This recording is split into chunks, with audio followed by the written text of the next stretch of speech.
Now, you mentioned in your show that you had that people are always asking about having the animals at home or adopting animals. Do you get that a lot? That's the dreaded question I get every show. It's a Is, huge can you mistake. own this one? Yeah. Fact is, it's legal to own most anything. In Missouri? But in Missouri, yeah, pretty Really? much you can own, unless it's endangered. Then you have to, or unless it's a native species like wolves, you have to have a wildlife license for it and things like that.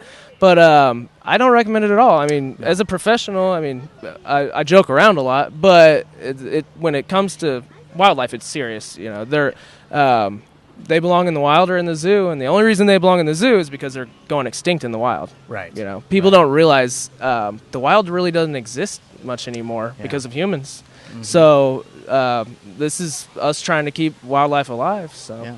But having them as pets, I had a friend that... I got off point there. I have several friends that have monkeys. Yeah. And everybody always thinks that's a good idea. And I say, well, you know, you're changing a diaper for 30-some years. Yeah. Like, yeah, it's a every lot other of hard something. work. mm-hmm. Was that it's an a lot- animal? Did something just get you? It was an ant. I think it was one of those camels. Yeah. Yeah. It was. That's not one of my show animals. Oh, It's, all right. It's an ant.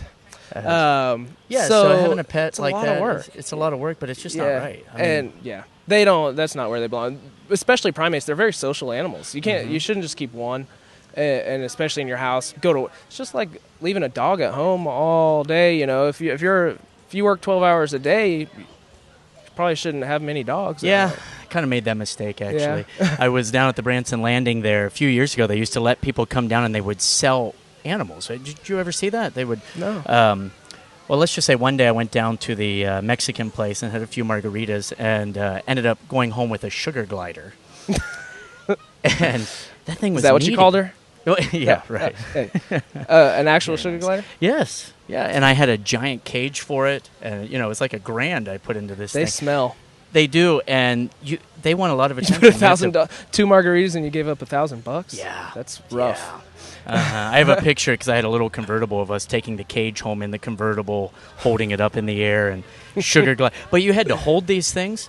They recommended on the site that we belong to, sugarglider.com or something, that you hold them like 8 hours a day, and they were very social, and that you should have more than one. And, it became... You have to feed them and water them it was and a stuff. job. Yeah. It was awesome because it would ride in my pocket, and then it would come out and Yeah. take a little sunflower seed and run back in. I was teaching it to do a card trick. Yeah. And it worked out fine. And I would let it run around the house. What kind of a card trick do you teach a sugar glider? It would, I'd have you pick a card, and it would run out of my pocket and grab the card out of the deck and hold it up and go back in the pocket. It would do Okay. it. Yeah, I could. Oh, you're a magician. Yeah. So I was kind of right. confused of like what. Why would you do that? There's a Just- random just for- thing to just teach for you. random. Just because. Yeah, you know. 'Cause I Is something can. hitting you? No. Is that an alligator? Well, Keep your fingers away from their face. So pets, certain animals should be pets, certain should not. But you have quite a range got out quite here. a few pets. And we go to zoos all over. My kids love zoos. We've been all over the world to zoos. We stay away from the ones down south in the deep south because not only do they have descriptions like you have over there, but they have the recipes, which is kind of odd. There's I have a screaming hairy armadillo, and yeah, we And do. she designed this logo. That's what I call my wife. Yeah. Screaming hairy. Anyways, Hairy armadillo. yeah. So I forgot what I was saying again.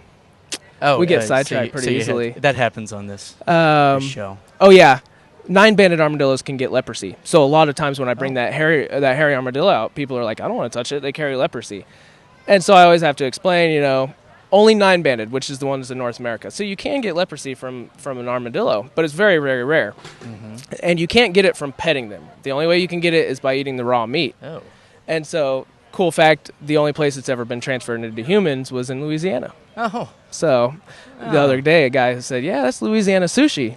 So yeah, they have, I guess they eat raw armadillos. That's you said disgusting. the recipe thing. Yeah, brought that's that just up. gross to me because Yeah. I'm a vegetarian. So, Are you not really? strict. Well, not strict. I eat fish. I don't and know if I could chicken do and that. beef, but Okay.